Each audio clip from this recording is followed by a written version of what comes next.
வணக்கம் மக்களே, நான் சத்யவர்ஷா. இந்திய அரசியல் அமைப்பு ஆலோசகராக பணியாற்றி வருகின்றேன். விவசாய மக்களுடைய அவர்களுடைய அந்த விவசாயத்துக்கு ஏற்ப அந்த விளைச்சலை காய்கறிகளை சந்தைக்கு எடுத்து வரும்போது ஒரு நடுநிலையான தரகர்கள் விலை பேசி அவர்களுடைய விலையை குறைத்து ஒரு மிகப்பெரிய அளவில் அந்த தரகர்கள் சொல்லக்கூடிய விலை நிர்ணயம் மட்டுமே அந்த விவசாய மக்கள் பெற்றுக்கொண்டு அந்த ஒரு மிகப்பெரிய ஒரு கடினமான சூழ்நிலையில் அந்த அனைத்து வகையான காய்கறிகளை கொடுத்து சென்ற காலம் கடந்த 40 வருடங்களாக இது மிக வழியாக நடந்து கொண்டிருக்கிறது. ஆனால் விவசாய மக்களுக்குரிய வாழ்வாதாரம் எந்த விதத்திலையுமே மாற்றி அமைக்காமல் அவர்களுடைய நிலைப்பாடு தெரியாமலே அரசாங்கம் இன்றைக்கும் அது இயங்கிக் கொண்டிருக்கிறது. நம்மளுடைய மாண்புமிகு எடப்பாடியாவுடைய அனைத்து இந்திய அண்ணா திராவிட முன்னேற்ற கழகத்தின் ஆட்சியில் இதற்குரிய மாற்றாக விவசாய மக்கள் நேரடியாக நம்முடைய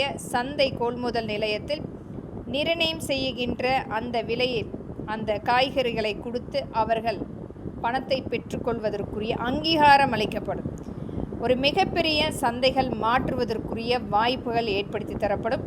ஒரு ஆண்டுகளாக வருடங்களாக எந்த ஒரு அடிப்படை அந்த சந்தைகளுக்குரிய பங்களிப்பு கொடுக்காமல் வெறும் காலம் மட்டுமே மாறிக்கொண்டிருக்கிறது. ஆனால் இன்றைக்கும் காய்கறிகளை தரையில் போட்டு விற்கக்கூடிய சூழ்நிலை நாம் பார்த்து கொண்டிருக்கிறோம்.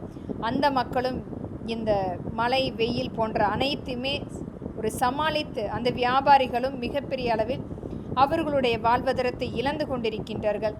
அரசு நேரடியாக கொள்முதல் செய்யக்கூடிய அனைத்து அந்த காய்கறிகளுமே வியாபாரிகள் அங்கிருந்து பெற்று எளிதாக மக்களிடத்தில் அரசு நிர்ணயம் செய்யக்கூடிய விலையில் மக்களிடத்தில் கொண்டு போய் சேர்க்கக்கூடிய சட்ட திருத்தம் ஏற்படுத்தப்படும்.